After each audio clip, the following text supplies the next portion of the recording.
Good evening to all. So our topic for today is about the true motives of acceptable giving with.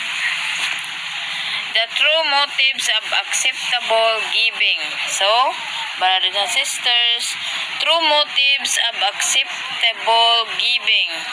So, acceptable giving comes from a heart aligned with God's love.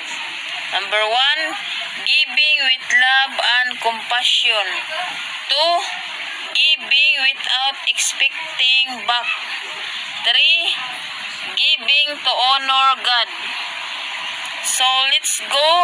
Bible verse 1 Corinthians 13 verse 3. If I give but do not have love.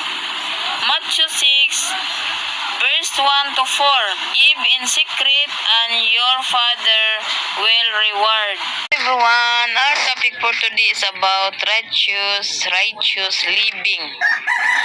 So, brothers and sisters, righteous living means living a life aligned with God's standards. So, first is obeying God's word. 2, pursuing justice and kindness. 3, reflecting God's character. So, biblical reference, Psalms 1, chapter 1, verse 1 to 2.